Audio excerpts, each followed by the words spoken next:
Assalamualaikum warahmatullahi wabarakatuh. Saudaraku sebangsa setanah air yang saya cintai, saya banggakan.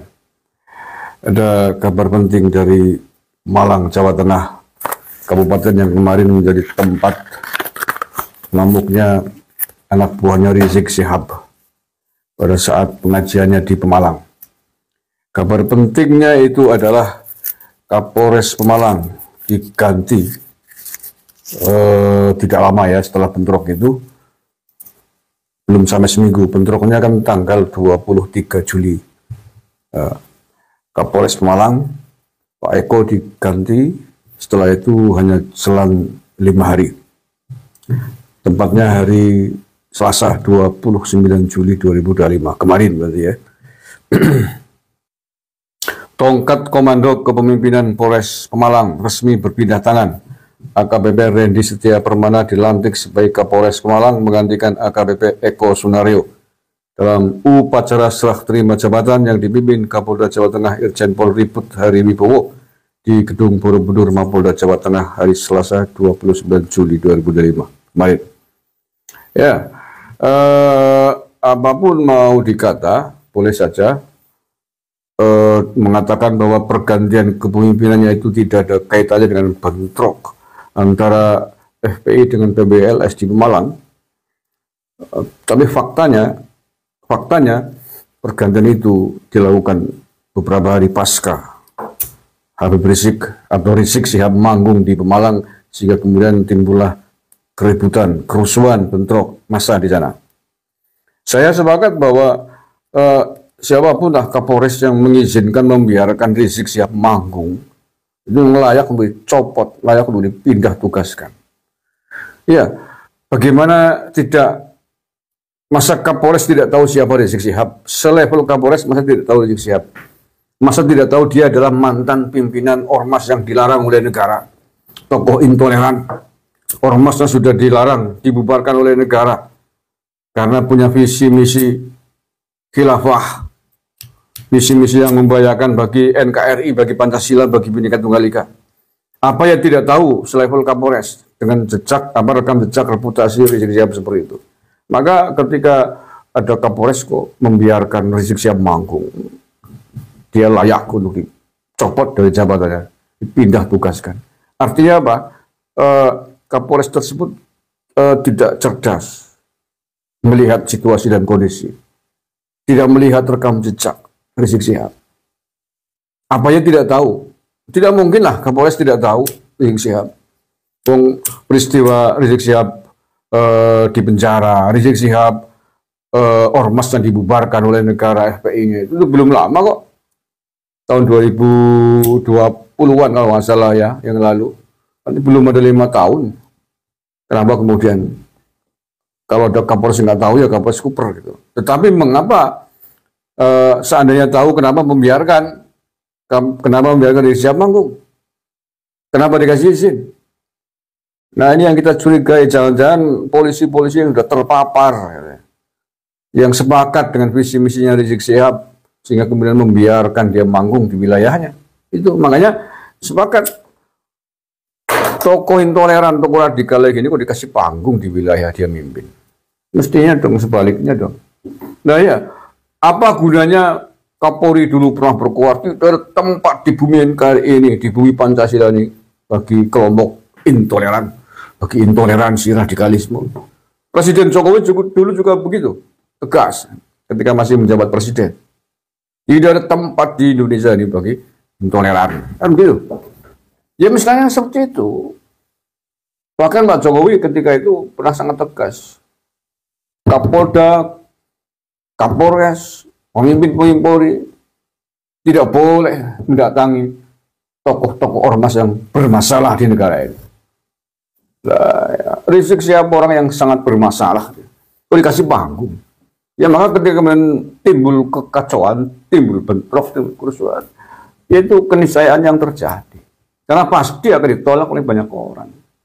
Makanya tidak hanya Kapolres, saya kira Kapolda atau pejabat tinggi yang lain membiarkan Rizik Syihab diberikan panggung di wilayahnya. layak dicopot, dipindah tugaskan.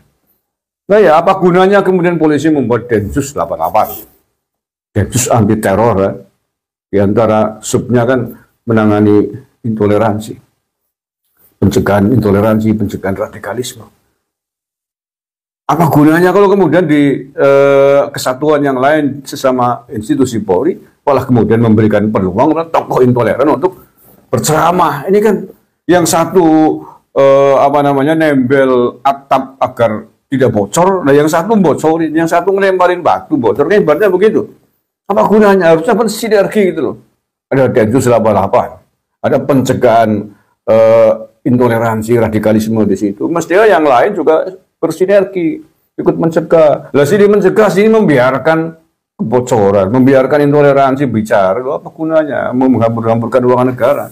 Kalau memang tokoh intoleran boleh diberikan panggung, diizinin manggung, buat apa hapus saja itu pencegahan radikalisme, pencegahan intoleransi, hapus saja itu BNPT. Lah iya, karena menghamburkan uang negara kalau tidak sinergi antara pejabat, antara penegak hukum, antara aparat negara ini, sesama Polri lagi. Lalu BNPT sini kan juga banyak jenderal-jenderal Densus juga. Mestinya kan satu sisi lembaga BNPT, Densus 88 berusaha mencegah terjadinya intoleransi di masyarakat, mencegah agar tidak terjadi kasus-kasus radikalisme di Indonesia. Yang lain juga sama mencegah. Jangan di sini dicegah, di sana dilepaskan loh, buat apa kan? Gunanya. Begitu juga aparat negara, aparatur negara, sipil yang lain, gubernur, bupati. Nah, di sini dicegah, sampean memberikan panggung, diizinkan kalau disambut. Lah sampean tidak tahu Rizik Syihab begini. Apa sampean temannya Rizik Syihab? Jangan begitu dong. Negara mengeluarkan banyak biaya untuk menangani kasus-kasus intoleransi, radikalisme, terorisme. Tapi sampean bagian dari aparat negara malah memberikan panggung kepada tokoh intoleran, orang yang jelas-jelas ingin bercita-cita negara ini dalam syariat Islam, dalam khilafah Islamnya. Kok dikasih panggung, maksudnya apa sampean? Ini buat siapapun lah, tidak hanya Kapolres, Kapolda, gubernur, bupati, suka bermesraan dan tokoh intoleran ini layak disanksi, pecat kalau saya presidennya orang-orang begini.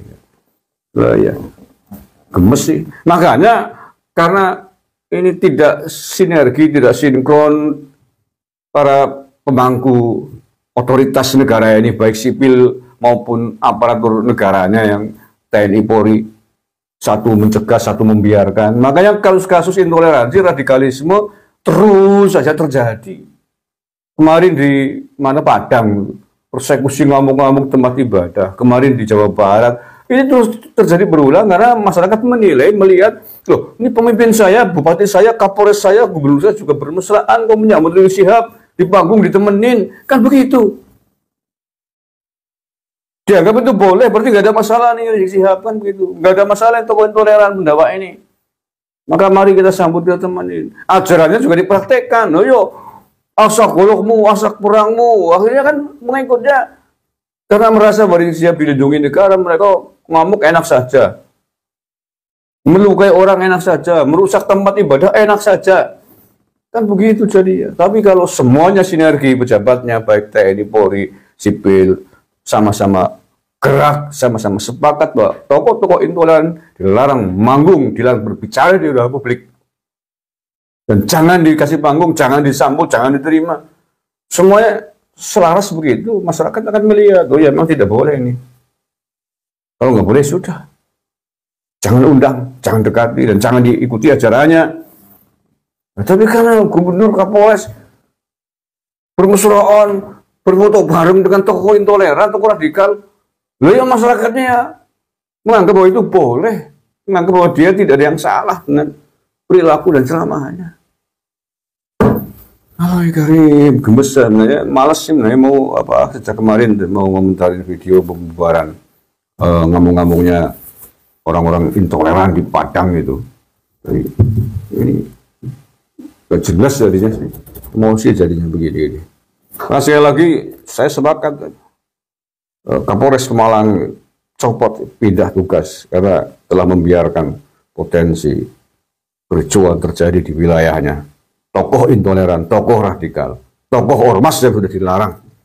Oh ya diberikan panggung, ikut naik panggung, ikut foto bersama, ini apa-apaan.